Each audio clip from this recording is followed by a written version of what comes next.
Hey everybody, it's Blue Fire Witch.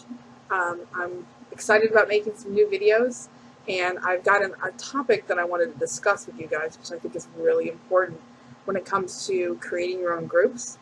I am all about pagan community and pagan organization, and I think that we as a pagan community need to have more than that, more of that.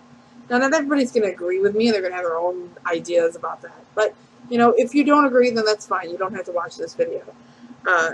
For those of you who do agree, that they like to have more pagan organization and all the benefits that come with that, this is a good video to help you do that. We're going to talk about bylaws, something that every pagan organization should have.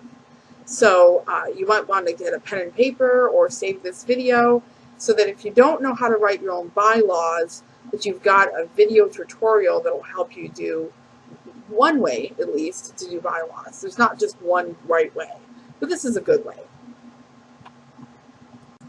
So before you start constructing your bylaws, it's important to figure out what the primary goal and essentially all the goals of your group are going to be. When I talk about goals, I'm talking about something that your group is going to focus on. So I've come up with 4 different kind of main types of pagan groups and what their primary focuses are, so I can give you an idea.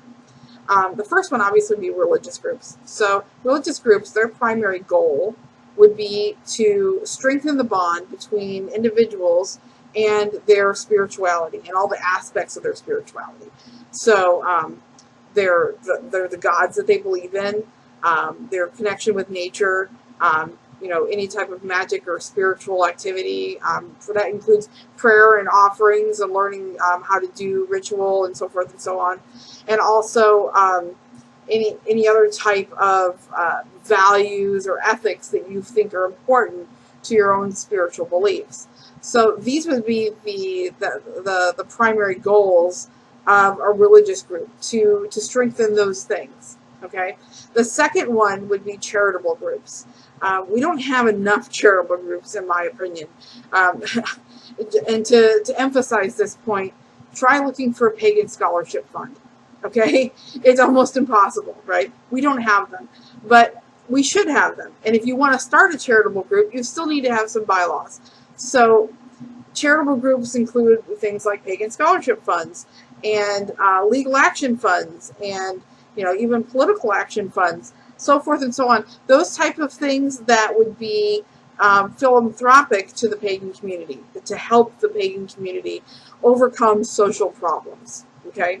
That's the shorter version of it, helping pagans in poverty, so forth and so on. So there's that. Okay, that would be charitable groups. And then another type of group would be social groups. Now, we have a lot of these, right? You've seen Pagans Night Out groups and so forth and so on. Social groups fulfill a social function. That is, they fulfill the need for social networking between other pagans. So a social group is going to have Pagans Night Outs. They're going to have, pagan singles nights, maybe. Sometimes they'll even have like pagan parents networking so that they can find some suitable pagan daycare or maybe even pagan preschool options, and so forth and so on. Those are the goals of a social group. So to create those things, to create social networking for the pagan community. Lastly, there'd be educational groups. And we have some of these, okay? Educational groups would focus on pagan education. So what I mean by pagan education, like study circles and all sorts of classes and, leadership training programs, so forth and so on. Those groups are also very important. So those are 4 basic types of pagan groups, okay? There's more, but those would be the ones that are the most generalized versions. Many other types of pagan groups are going to fall under one of those categories, okay?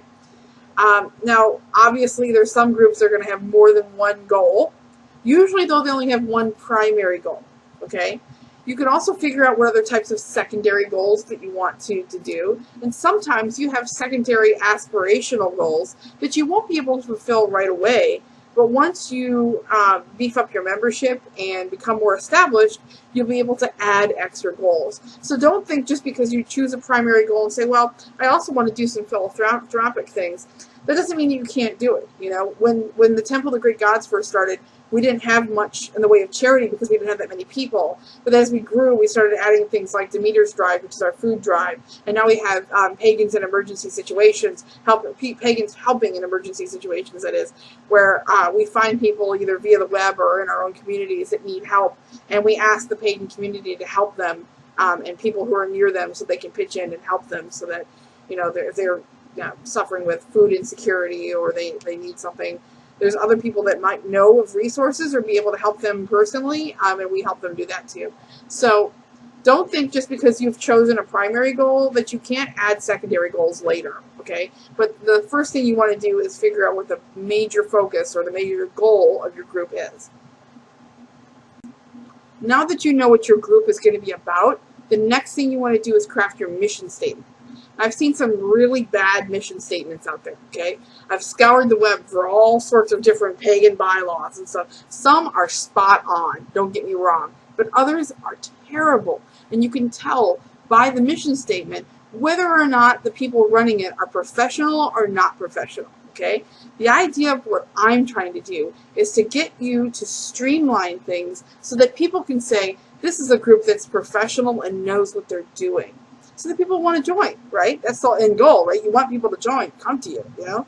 So there should be 3 paragraphs, 3, to your mission statement. You don't need any more than 3. There should be, the first paragraph should say who you serve. So whether it's the entire pagan community or just an aspect of the pagan community, maybe you're Wiccan only, maybe you're a red tent type group and you're just for women. Whatever it is, whoever it is that you serve, you need to state that in the first paragraph of your mission statement. Because people who are reading your mission statement, the first thing they want to think is this group for me? So you want to tell them right off the bat, yes or no, this group is for you or is not for you. So the second thing you want to do is talk about your primary focus. So for a primary focus of a religious group, you want to state what those primary focuses are. And you don't have to go on and on and on about it because you're going to elaborate further into your bylaws when you get to that section, okay, of, you know, how you worship and so forth and so on. So you don't have to elaborate on that in your mission statement because you're going to be elaborating on that further down. And you can, by all means, if you have the technology, you can link certain keywords in your mission statement to certain aspects of your bylaws, which I love. So, and it's not hard to do, you know, depending on which web service you use, it's usually quite easy to do that. So I would keep it, you know, even though you might have a primary and secondary and even, you know, further goals down the line, try to keep that as short and concise as possible while being accurate. The last thing you want to do is you want to pitch your group to your audience, okay? So you need to tell your audience why they should join your group. What are you going to offer them besides what your primary goal is? What do you offer, okay? So you could say something like, you know, perhaps your service offers is, you know, you want to say that you're tolerant of all people, that you offer services for daycare, or, you know, if you do, obviously, don't lie, that you can accommodate people with disabilities, whatever it is that you do that makes you unique and makes people want to join your group, you want to put it in that third paragraph. But at the same time, keep it concise. You don't need to go rambling on and on.